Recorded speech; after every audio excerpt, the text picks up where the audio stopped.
नमस्कार बच्चों, स्वागत है आपका फिजिक्स की इस क्लास के अंदर। कक्षा 12 भौतिक विज्ञान चैप्टर नंबर 1 वीडियो नंबर 12 आज आपके सामने लेके आया हूँ बेटा।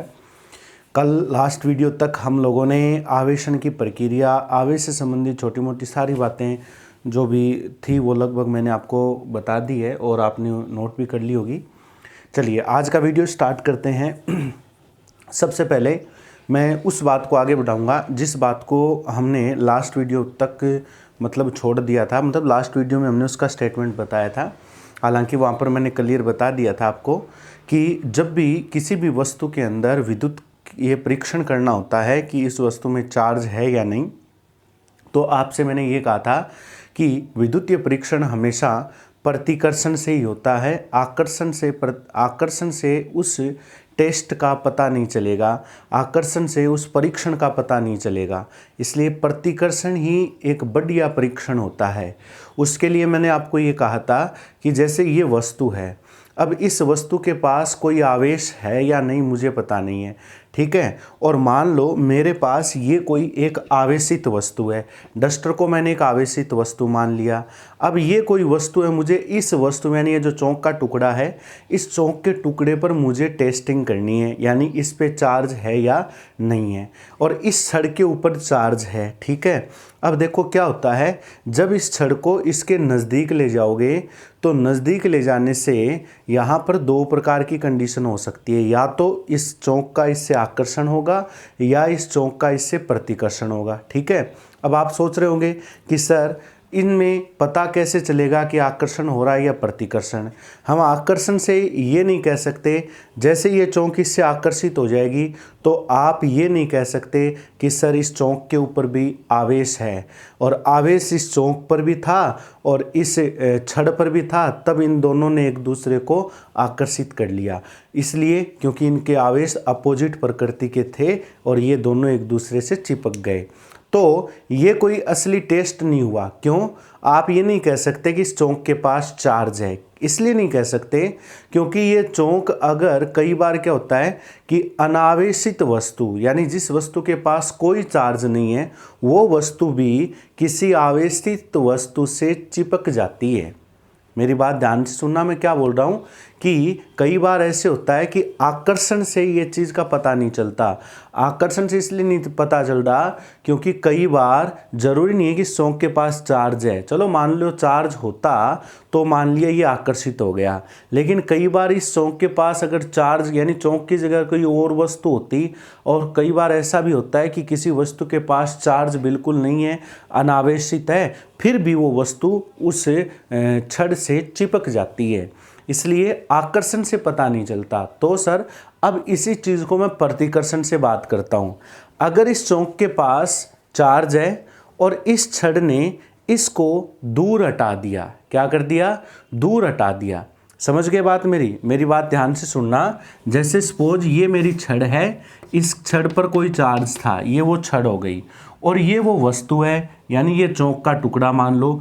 अब मान लो अगर इस वस्तु और इस छड़ में, इस छड़ ने इस वस्तु को दूर हटा दिया, ठीक है, दूर हटा दिया, यानी दूर हटाने का मतलब हो गया प्रतिकर्षण। दूर हटाने का मतलब क्या हो गया? प्रतिकर्षण। तो समझ जाना इस वस्तु के पास निश्चित ही आवेश है, क्योंकि आवेश होने की वजह से ही ये वस्तु दूर हट सकती है। अगर इसके पास कोई चार्ज नहीं होता तो ये जहाँ पड़ी है वहीं पड़ी रहती, ठीक है। अगर ये वस्तु अनावेशित है तो ये इस पर, अगर मान लो ये वस्तु अनावेशित है तो इस पे प्रतिकर्षण नहीं लगता। तो प्रतिकर्षण से ही आवेश का पता चलता है, ठीक है। आकर्षण से इसलिए नहीं चलता कि आकर्षण से, भाई मैं ये नहीं कह सकता कि आकर्षण से कई बार ये होता है कि वस्तु पर आवेश होता है। आवेश मान लो, जैसे सपोज यही एग्जाम्पल लेता हूँ, अभी मैंने इसके बारे में बताया भी है, और ये वो टुकड़ा हो गया। अब इसमें इसने आकर्षित कर लिया तो आप कह दोगे कि सर ये इस पर आवेश है। चलो मान लिया, आपने आकर्षण से कह दिया कि इस पर आवेश है, लेकिन कई बार क्या होता है अनावेशित वस्तु भी है, उसमें भी क्या देखने को मिलता है? आकर्षण देखने को मिलता है। कहने का अर्थ ही हो गया, अगर ये वस्तु आवेशित है तो भी इसमें क्या हो सकता है? आकर्षण हो सकता है, और अगर ये वस्तु अनावेशित है तो भी आपको आकर्षण देखने को मिल सकता है। इसलिए आकर्षण को आकर्षण को ध्यान में रखकर वस्तु के बारे में आप ये नहीं कह सकते कि उस पर आवेश है या अनावेशित, क्योंकि आकर्षण के हिसाब से मेरे पास दो आंसर हो सकते हैं, लेकिन प्रतिकर्षण के हिसाब से मेरे पास फाइनली एक ही उत्तर होगा।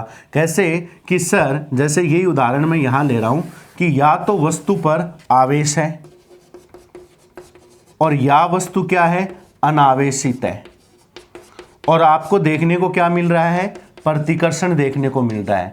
तो अगर प्रतिकर्षण है तो समझ जाना वस्तु पर आवेश है।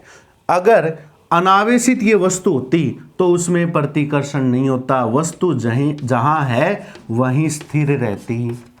समझ गए बात मेरी, वस्तु जहां है वहीं स्थिर रहेगी। तो कहने का अर्थ ये है कि मैं यही चीज आपको समझाने की कोशिश कर रहा हूं कि अनावेशित वस्तु में आकर्षण हो सकता है।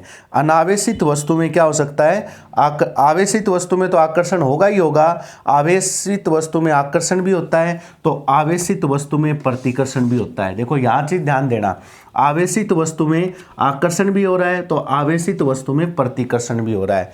तो बताओ क्या इससे आपको पता चल रहा है क्या? नहीं पता चल रहा। लेकिन अगर ये वस्तु अनावेशित है तो अनावेशित वस्तु में आकर्षण हो सकता है, लेकिन अनावेशित वस्तु में प्रतिकर्षण नहीं हो सकता। तो अब बताओ क्या इस चीज का पता आप लोगों को आकर्षण के हिसाब से चला या प्रतिकर्षण से? तो आपके दिमाग में ये आएगा सर इसका पता तो प्रतिकर्षण से ही चलता है कि किसी वस्तु, ये हमारा सैंपल था, ये हमारी कोई वस्तु थी, इसके पास आवेश है या नहीं, इसका सही पता, इसका सही टेस्ट यानी इसकी सही जांच हमेशा प्रतिकर्षण से ही होती है। किससे होती है? प्रतिकर्षण से ही होती है। आकर्षण से सही जांच का हम आइडिया नहीं लगा सकते, क्योंकि आकर्षण आवेशित वस्तु में भी हो सकता है और अनावेशित वस्तु में भी हो सकता है, परंतु प्रतिकर्षण केवल आवेशित वस्तु में मिलेगा, अनावेशित वस्तु में प्रतिकर्षण आपको देखने को नहीं मिलेगा। तो इस प्रकार किसी वस्तु के परीक्षण की जांच, आवेश परीक्षण की जांच करनी हो या विद्युतीय परीक्षण करना हो या विद्युतीकरण करना हो तो प्रतिकर्षण को हम महत्व देते हैं। ठीक इसी प्रकार का उदाहरण हम चुंबक वाले चैप्टर में भी पढ़ेंगे। ठीक है, अब मैंने एग्जाम्पल सही थी बात यहाँ पर बता दी बेटा, इसको थोड़ा समझना और एक बार इसको मतलब आप नॉर्मल तरीके से इसको समझने का प्रयास करना कि मैंने क्या बताई ये बात। अब एक छोटा सा पॉइंट और है जिसका नाम है स्वर्ण पत्तर विद्युतदर्शी। देखो मैंने बार बार इसके बारे में चर्चा की है कि सर किसी वस्तु के पास आवेश है या नहीं है, इसका पता किससे चलेगा? प्रतिकर्षण से चलेगा। ठीक है, मान लो प्रतिकर्षण चलेगा। इसके अलावा कुछ उपकरण भी हैं जिन उपकरण की सहायता से हम किसी वस्तु पर आवेश होने या न होने का पता लगा सकते हैं। साथ साथ इसकी सहायता से हम ये भी पता लगा सकते हैं कि अगर उस वस्तु पर अगर आवेश है तो वो किस प्रकृति का है, यानी धनावेश है या ऋणावेश। तो स्वर्ण पत्तर विद्युतदर्शी, देखो मैं मेरे हिसाब से बताता हूँ, आप ऐसे याद कर सकते हो इसको। विद्युतदर्शी, विद्युतदर्शी का मतलब हो गया जैसे जिससे हमें ये पता चल जाए विद्युतीय गुण है या नहीं, विद्युतीय गुण का दर्शन हो जाए, विद्युतीय गुण का पता लगा दे, वो विद्युतदर्शी कहलाता है। स्वर्ण पत्तर इसलिए नाम जोड़ा जाता है, कई बार इसको विद्युतदर्शी नाम दे दिया जाता है। स्वर्ण पत्तर इसलिए नाम दिया जाता है, पत्तर का मतलब पत्तियां आप यूज में ले सकते हो। ठीक है, इसमें दो सोने की पत्तियां लगी होती है। ठीक है, सोने की पत्तियां लगी होती है इसलिए इसको स्वर्ण पत्तर नाम दिया जाता है। ठीक है, अब देखो इसका काम क्या होगा, मैं इसकी डेफिनेशन ऐसे लिखा सकता हूं, यह एक सुग्राही उपकरण है। यह एक क्या है? सुग्राही उपकरण है। सुग्राही का मतलब क्या हो गया, यानी बहुत ही बढ़िया उपकरण है जिसकी सहायता से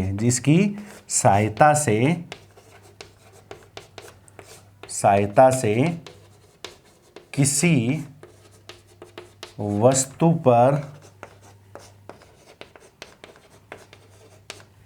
आवेश की जानकारी, यानी किसी वस्तु पर आवेश है या नहीं तथा उस आवेश की प्रकृति का पता लगाया जा सकता है, लगाया जा सकता है। ठीक है, ऐसा सुग्राही उपकरण क्या कहलाता है? स्वर्णपत्तर विद्युतदर्शी कहलाता है। यानी एक ऐसा उपकरण जिसकी सहायता से किसी वस्तु पर हमें आवेश की जानकारी करनी हो कि इस पर आवेश है या नहीं है, इसका पता भी लगा सकते हैं। साथ साथ अगर आवेश उस वस्तु पर है तो वो कैसा है, पॉजिटिव है या नेगेटिव है। ठीक है, उदासीन कोई वस्तु होगी तो वो बात शुरुआत में ही कट हो जाएगी, क्योंकि हमें उदासीन वस्तु के कारण कोई किसी प्रकार का रिजल्ट देखने को नहीं मिलेगा, क्योंकि छड़ तो कैसी भी हो सकती है। अब मैंने आपको ये चौक दे दी, सपोज करो, अब इस चौक पर पॉजिटिव है मुझे नहीं पता, चौक पर नेगेटिव है मुझे नहीं पता, चौक पर कोई चार्ज है या नहीं मुझे नहीं पता, क्योंकि मुझे तो इस चीज़ की जांच करनी है कि इस पर पहली जांच तो ये करनी है कि पहली बात तो यही देखनी है कि इस पर आवेश है या नहीं, यानी इस वस्तु पर आवेश है या अनावेशित है। नंबर 2 बात, अगर अनावेशित है तो बात यहीं से ख़त्म हो जाती है, बाद में कोई और टेस्ट करने की ज़रूरत नहीं है। लेकिन अगर इस पर आवेश है तो उस आवेश की प्रकृति क्या है, मतलब इस चौक पर पॉजिटिव है या नेगेटिव है, इन सारी चीज़ों का पता जिस सुग्राही उपकरण से लगाया जाता है उसे विद्युतदर्शी कहा जाता है। अब देखो बेटा, इसमें होता क्या है, मैं इसकी बनावट बता रहा हूँ। अब देखो, इसकी थ्योरी है, सिर्फ डेफिनेशन मैंने लिखा दी, बनावट के लिए डायग्राम मैं यहाँ पर बनाकर आपको समझा रहा हूँ। बाकी आप किताब से पढ़ोगे थोड़ा सा समझ में आ जाएगा, अदरवाइज वीडियो देखते हो उस दौरान डायग्राम बनाकर थोड़ा सा तसल्ली से रफ कॉपी लेकर बैठो और जो जैसे मैं बोलता हूँ उसके हिसाब से रफ कॉपी में फटाफट लिख लिया करो। जो मेन पॉइंट्स हैं उनको नोट कर लिया करो। बाकी मैं टोटल पॉइंट बोलूँगा यहाँ पर, थ्योरी के भी और नोट्स के भी। तो सबसे पहले विद्युतदर्शी की मैं बनावट आपको समझाता हूँ। ध्यान देना कि इसकी बनावट कैसी होती है, यहीं इसका डायग्राम बनाता हूँ, बस और कुछ नहीं है। हालांकि परीक्षा में कम ही पूछा जाता है, लेकिन पढ़ना तो पड़ेगा ना अपने को, क्योंकि किताब में दिया हुआ है। देखो, इसमें क्या होता है, एक कांच का जार होता है। ठीक है, एक कांच का बर्तन कह दो, एक कांच का जार कह दो। ठीक है, जार समझ गए ना आप लोग, जैसे बड़ी कोई कांच की बोतल होती है या बिकर टाइप का कह दो बड़ा। ठीक है, कांच का जार होता है। ठीक है, ये कांच का जार है, मैं यहाँ लिख देता हूँ, कांच का जार। इसके ऊपर एक ढक्कन लगा होता है, कोर्क। ठीक है, कोर्क टाइप का एक ढक्कन होता है, कुचालक ढक्कन होता है ये। ठीक है, कोर्क कह दो, ढक्कन कह दो। इसके ऊपर कांच का जार होता है, बस और कोई ज़्यादा इसमें मैटर नहीं है, बहुत ही सिंपल चीज़ है। ढक्कन लगा होता है, कुचालक ढक्कन होता है, ताकि ये ढक्कन से कोई चार्ज इसमें ट्रांसफर ना हो। और इसके भीतर क्या होती है, एक इस कोर्क से कसी हुई, एक टाइट की हुई धात्विक छड़ होती है। एक धातु की छड़ होती है जो इस कोर्क के माध्यम से इस जार के अंदर लटकाई जाती है। ये हो गई धात्विक छड़, कोई धातु की छड़ है। ठीक है, इसमें लटकाई जाती है ताकि ये यहाँ से टाइट रह सके। और इसके ऊपर यहाँ पर एक गोलाकार चकती लगी होती है। गोलाकार क्या लगी होती है, चकती लगी होती है, धात्विक चकती होती है। और कई बार इसको किताब में ये नाम भी देखने को मिलता है, धात्विक गुंडी नाम भी देखने को मिलता है अपने को। ठीक है, एक टाइप की, मतलब गोलाकार एक छोटा सा, ताकि कोई किसी चीज़ को यहाँ पर टिकाया जा सके, उस किसी वस्तु को यहाँ पर टिकाने के लिए एक गोलाकार आकृति या साइज कह दो, या मतलब गोलाकार साइज की एक आकृति बनाई जाती है। ये धात्विक गुंडी हो गई। ठीक है, ये बस इसकी बनावट है। और इसके ऊपरी हिस्से पर तो ये धात्विक गुंडी लगी होती है। और ये जो नीचे वाला हिस्सा है ना, जो जार के अंदर है, इस नीचे वाले हिस्से के अंदर 2 सोने की पतली पतली पत्तियां लगी होती है, इसलिए इसको स्वर्ण पत्ती कहा जाता है। ये हो गई स्वर्ण यानी सोने की पतली पत्तियां। ठीक है, पत्तियां समझ गए होंगे आप लोग, मतलब बारीक सोने की पतली पतली पत्तियां होती है। पहला प्रश्न तो यही आता है कि सर सोने की पत्ती क्यों काम में ली, भी सोना सस्ता तो है नहीं। ठीक है, और फिर हमने काम में लिया तो सोने की पत्ती को काम में लिया, तो इसके पीछे रीज़न क्या है। हालांकि कई बार किताब में दिया हुआ भी आता है और नहीं दिया हुआ है, तो मैं बता देता हूँ इसका रीज़न क्या है।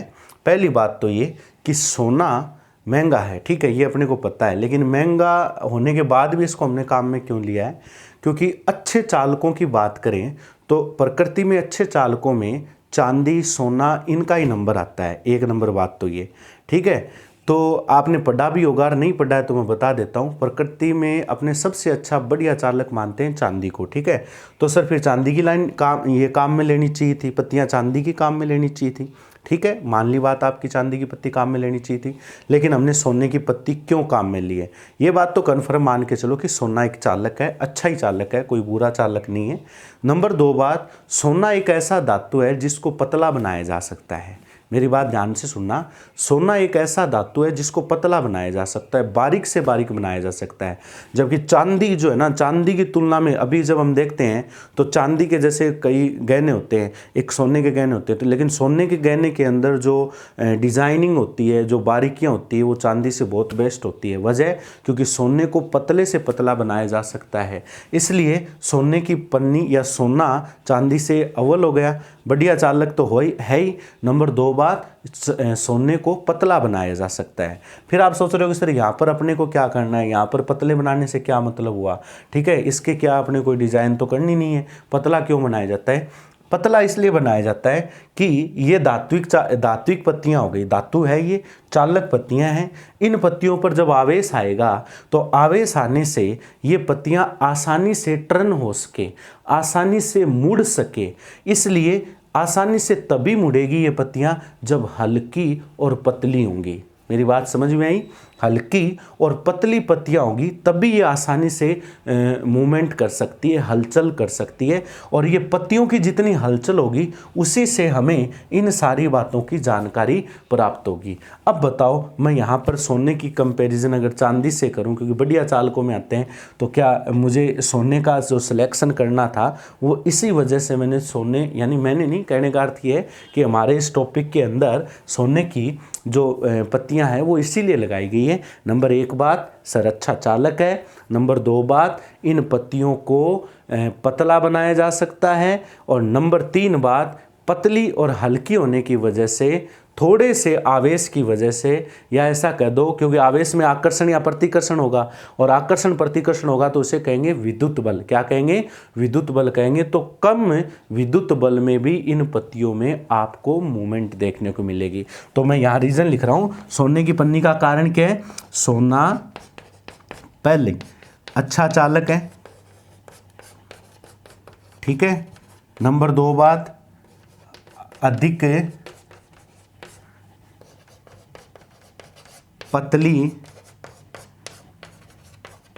परत के रूप में बना सकते हैं, पतली परत बना सकते हैं, और इसलिए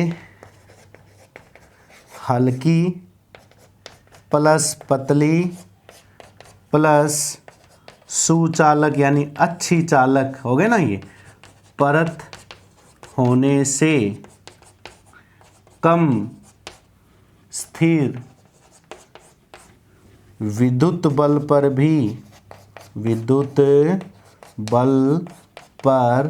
भी इनमें विक्षेप यानी हलचल कह दो, प्राप्त होता है। मतलब थोड़ा सा अगर बल है, कम स्थिर विद्युत, देखो स्थिर विद्युत की तो हम पढ़ रहे हैं, ये चैप्टर स्थिर विद्युत के में है, इसलिए स्थिर आवेश आएंगे, पत्तियों पर जो चार्ज आएंगे वो आराम से रेस्ट कंडीशन में होंगे, तो स्थिर आवेश आएंगे।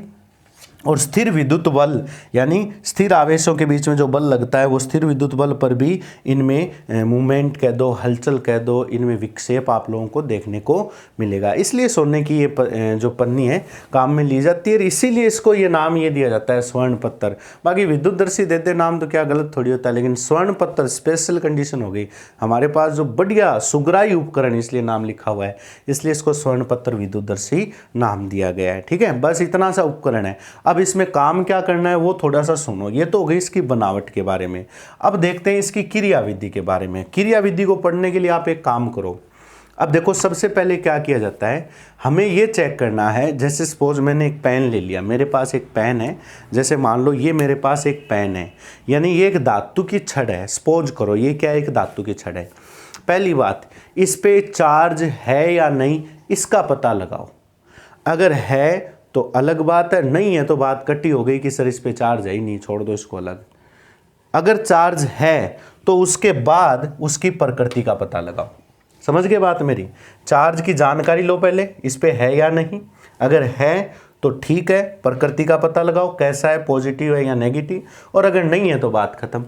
अब इसलिए क्या किया जाता है, ये जो छड़ है ना, इस छड़ को इस धात्विक घुंडी से टच करवाया जाता है, ऐसे जैसे मैंने पेन लगा रखा है, दिख रहा होगा आपको, यानी मैं डायग्राम में भी बना देता हूं, ये एक छड़ है, ठीक है, क्या है ये, छड़ है। अब इस छड़ पे आवेश है या नहीं मैं नहीं कहूंगा आपको, ठीक है, क्योंकि मुझे पता नहीं है इस पे आवेश है या नहीं है, ठीक है। अब ये छड़ है, ठीक है। अब इस छड़ को इस घुंडी के बिल्कुल टच करवाया जाता है, इसलिए घुंडी को ऐसे इस पर टिकाने के लिए ऐसे जगह होती है ऊपर, ठीक है। अब मैंने ये छड़ इसके ऊपर टिका दी। अब देखो बेटा ध्यान से, जैसे ही इस छड़ को, कोई अज्ञात छड़ है ये, इस छड़ को धात्विक घुंडी के संपर्क में लाया जाता है, तो हो गया ना संपर्क द्वारा आवेशन। अगर इस छड़ के पास चार्ज है तो वो चार्ज इस छड़ से होता हुआ, इस छड़ से होता हुआ इन पत्तियों पर आ जाएगा। समझ गए बात मेरी? इन पत्तियों पर आ जाएगा। ध्यान देना मैं क्या बोल रहा हूं, मैं इसकी कंडीशन लिख रहा हूं। नंबर 1, यदि, यानी कहने का मतलब है आवेशित छड़ है,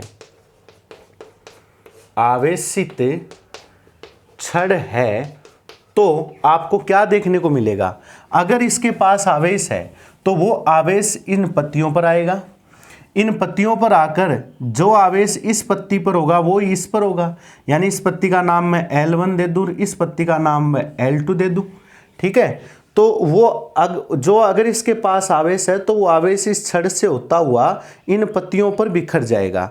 जैसे ही ये आवेश इन पत्तियों पर बिखर जाएगा तो देखो संपर्क द्वारा आवेशन हो रहा है, और जब संपर्क द्वारा आवेशन होता है तो समान प्रकृति का आवेश दूसरी वस्तु पर ट्रांसफर हो जाता है।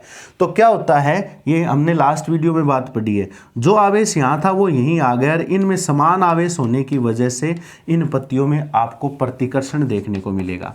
क्या देखने को मिलेगा, प्रतिकर्षण। समझ जाना, अगर छड़ पर आवेश है और ये पत्तियां एक दूसरे को दूर हटाती है, ऐसे दूर हट जाए, तो समझ जाना इन छड़ पर, इस छड़ पर आवेश है।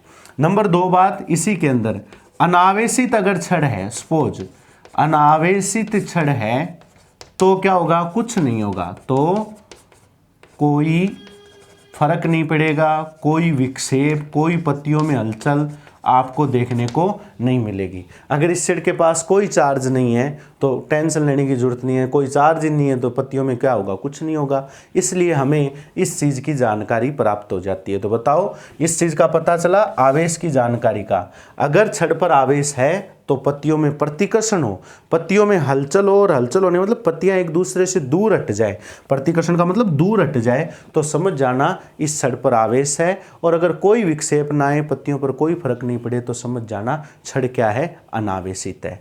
चलो, अनावेशित वाली बात तो हम इकट्ठी कर देते हैं, ठीक है सर, अनावेशित है तो फिर आगे बढ़ने की कोई बात ही नहीं है। बात करते हैं आवेशित छड़ की। अब ये बताओ सर, मान लिया इस छड़ पर आवेश है, तो वो आवेश है किस प्रकृति का, इसके बारे में थोड़ी सी जानकारी दो, ठीक है। अब इसके बारे में जानकारी देने के लिए मान लो आवेशित छड़ है, तो आपको क्या देखने को मिलेगा, प्रतिकर्षण देखने को मिलेगा। अब ये आवेश है कैसा, या तो पॉजिटिव होगा या फिर क्या होगा, नेगेटिव होगा, ठीक है। ये अनावेशित वाली तो क्लियर कट होगी कंडीशन, यहीं से कोई चार्ज ही नहीं है तो फिर आगे बढ़ने की कोई बात ही नहीं निकलती। लेकिन इस छड़ पर अगर आवेश है तो पत्तियों में क्या देखने को मिल रहा है, प्रतिकर्षण। लेकिन सर इस छड़ पर आवेश है कैसा, पॉजिटिव है या नेगेटिव, इसका पता कैसे चलेगा। चलिए इसके लिए मैं एक काम करते हैं अपने, इसके लिए आप एक काम करो, इस छड़ को टच करवाने से पहले हमारा ये जो विद्युतदर्शी है, इस विद्युतदर्शी को पहले से ऑलरेडी, यानी पहले से थोड़ा चार्ज दे दो, पहले से एडवांस थोड़ा सा चार्ज देना है। जैसे सपोज मैंने विद्युतदर्शी को पहले से थोड़ा चार्ज दे दिया, धनावेश दे दिया, पहले से मैंने विद्युतदर्शी को यहाँ पहले से चार्ज कर रखा है। अब मैं क्या करूंगा, इस छड़ को इससे टच कराऊंगा। अगर इस छड़ पर पॉजिटिव चार्ज है, ध्यान देना, इस छड़ पर क्या है, पॉजिटिव चार्ज, इसकी बात कर रहा हूं मैं कंडीशन की। देखो छड़ को टच कराने से पहले मैंने इस पे क्या दिया था, सर आवेश दिया था। कैसा आवेश दिया था, सर धनावेश दिया था। धनावेश देने से पत्तियों में पहले ही थोड़ा सा हल्का सा प्रतिकर्षण देखने को मिल रहा है। अब मैं छड़ को क्या कराऊंगा, टच कराऊंगा। छड़ को टच कराऊंगा, अगर इस छड़ पर पॉजिटिव आवेश है तो वो पॉजिटिव आवेश भी इस छड़ पर और वितरित हो जाएगा। इस छड़ पर वितरित होगा तो इन पत्तियों पर बढ़ जाएगा, यानी पॉजिटिव जो इस विद्युतदर्शी में पहले से था उसकी मात्रा में और ज़्यादा वृद्धि हो जाएगी। और जब इस छड़ पर पॉजिटिव और ज़्यादा बढ़ जाएगा तो पत्तियों में, यानी जो पत्तियां हैं उन पत्तियों में प्रतिकर्षण ज़्यादा देखने को मिलेगा। प्रतिकर्षण ज़्यादा हो तो समझ जाना हमारी छड़ पर कैसा आवेश है, पॉजिटिव आवेश है। ध्यान देना, मैंने क्या किया था, मैंने विद्युतदर्शी को पहले से कुछ चार्ज दे दिया। वो तो हमें पता था कैसा चार्ज है, पॉजिटिव चार्ज हमने पहले से दे दिया। और फिर मैंने इस छड़ को इससे टच कराया। अगर इस छड़ पर भी पॉजिटिव है, इस छड़ पर भी पॉजिटिव है तो इन पत्तियों में आपको प्रतिकर्षण ज़्यादा देखने को मिलेगा। नंबर 2 बात, अगर इस छड़ पर नेगेटिव है, सपोज इस छड़ पर कैसा चार्ज है, अगर इस छड़ पर नेगेटिव चार्ज है, मान लो कैसा चार्ज हो सकता है, नेगेटिव चार्ज, तो क्या होगा, ध्यान देना। तो अगर इस छड़ पे नेगेटिव है तो ये नेगेटिव चार्ज पहले इस छड़ पर आएगा। छड़ पर आने के बाद वो नेगेटिव चार्ज, देखो ध्यान देना, इस छड़ पर पहले से क्या था, पॉजिटिव था, और अब क्या आने लग गया, नेगेटिव आने लग गया। पॉजिटिव नेगेटिव दोनों एक दूसरे को क्या करते हैं, आकर्षित करते हैं। तो पत्तियों में क्या होगा, पत्तियों में पहले थोड़ा सा, ये आपको देखना पड़ेगा, पहले थोड़ा सा आकर्षण होगा, उसके बाद तुरंत प्रतिकर्षण देखने को मिलेगा, तुरंत प्रतिकर्षण होगा। ये कंडीशन अगर आपको देखने को मिल जाए तो समझ जाना उस वस्तु पर, इस छड़ पर नेगेटिव चार्ज है। कैसे, दोबारा सुनो इस चीज को। अगर इस पे नेगेटिव चार्ज है और हमने छड़ को ऑलरेडी क्या दे रखा है, पॉजिटिव चार्ज हमारे विद्युतदर्शी को हमने पहले से प्रोवाइड करवा रखा है, तो क्या होगा, ये नेगेटिव चार्ज इस संपर्क के कारण इस छड़ पर आएगा।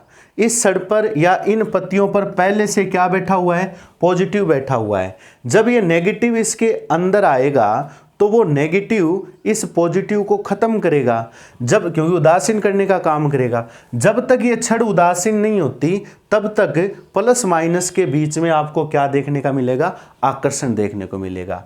जैसे ही ये छड़ उदासीन हो जाएगी, यानी ये नेगेटिव इस पॉजिटिव को खत्म कर देगा, तो उसके बाद इस छड़ का बचा हुआ ऋणावेश अपने इस धात्विक छड़ पर फैल जाएगा। तो इस पर भी नेगेटिव, इस पर भी नेगेटिव, दोनों तरफ नेगेटिव होने की वजह से तुरंत आपको क्या देखने को मिलेगा, प्रतिकर्षण।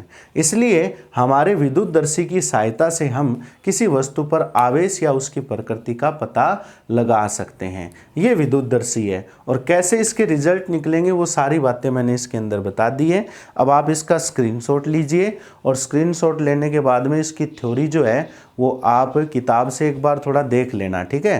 किताब से देखोगे तो ये चीज़ समझ में आ जाएगी आराम से। हाँ, कोई लाइटिंग की वजह से अगर कोई चीज़ दिखाई नहीं देती है तो थोड़ा सा वो आप जो बोलता हूँ उस दौरान वैसे दिखाई दे जाएगी लगभग, तो आप थोड़ा समझ जाना, ठीक है। चलिए, ये हो गया विद्युतदर्शी के बारे में। अब आगे बढ़ते हैं अपने नेक्स्ट पॉइंट पर। देखो, अब मैं यहाँ से आपको एक बात बता देना चाहूँगा।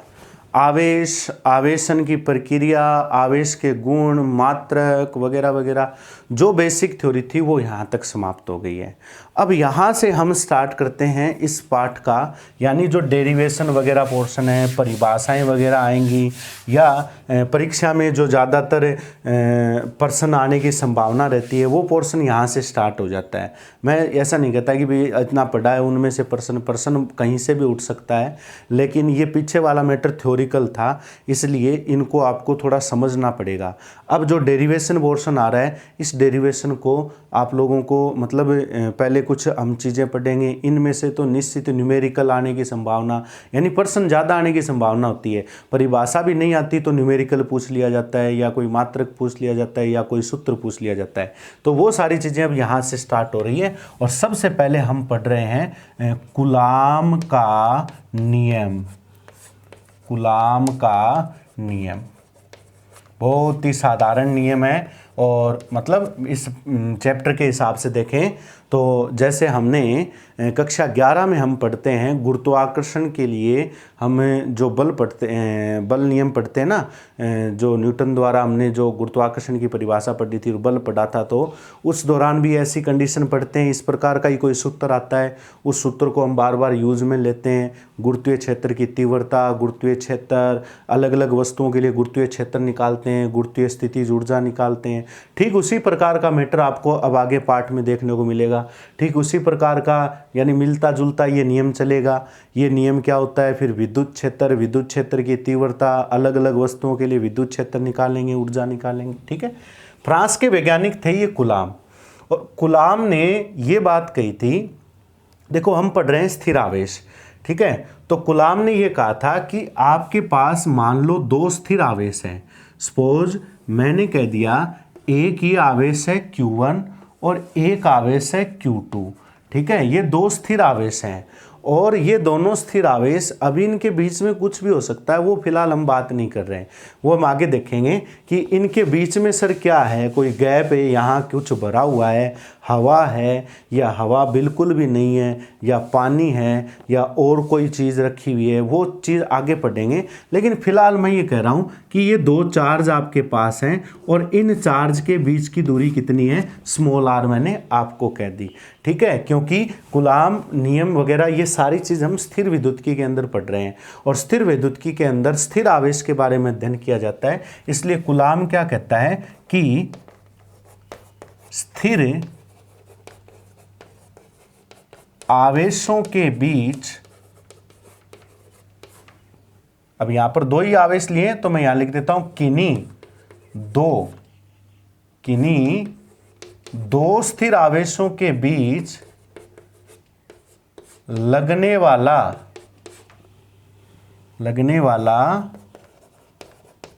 आकर्षण या प्रतिकर्षण बल, ध्यान देना थोड़ा सा इस चीज के ऊपर। ये दो आवेश मैंने ले लिए, स्थिर आवेश हैं, इनके बीच में आकर्षण भी लग सकता है और प्रतिकर्षण भी लग सकता है, ठीक है। आकर्षण कब लगेगा, प्रतिकर्षण कब लगेगा, मैं नहीं बताऊंगा, आप सबको पता है कि अगर दोनों आवेशों की प्रकृति, वैसे बता भी देता हूं मैं, अगर दोनों आवेशों की प्रकृति समान है, सजातीय आवेश हैं, तो प्रतिकर्षण, और विजातीय आवेश हैं तो आकर्षण देखने को मिलेगा।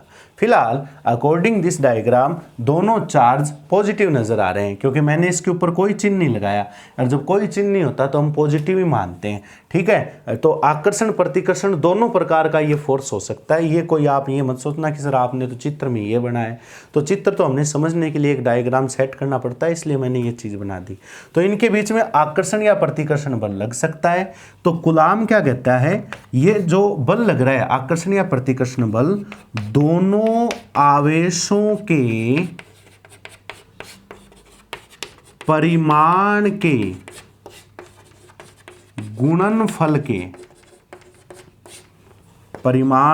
गुणनफल के समानुपाती होता है।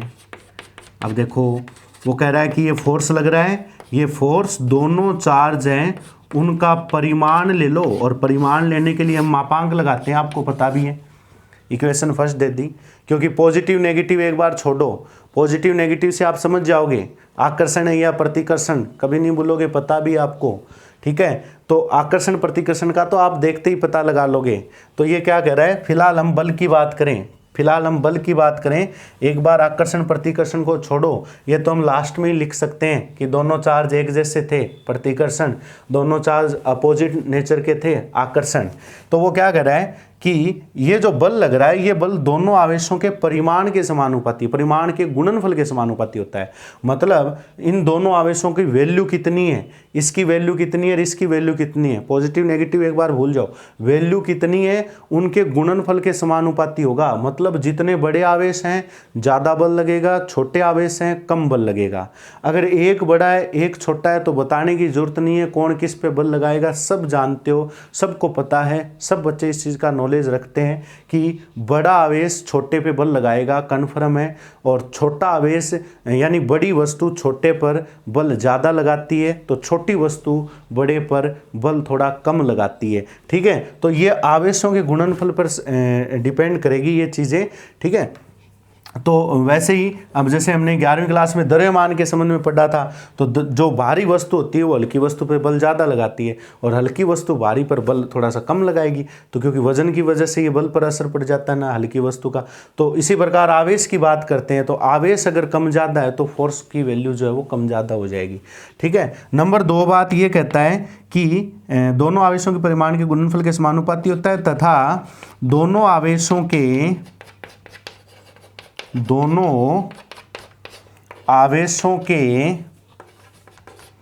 बीच की दूरी के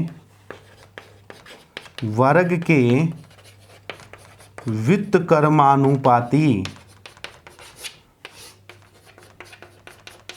होता है।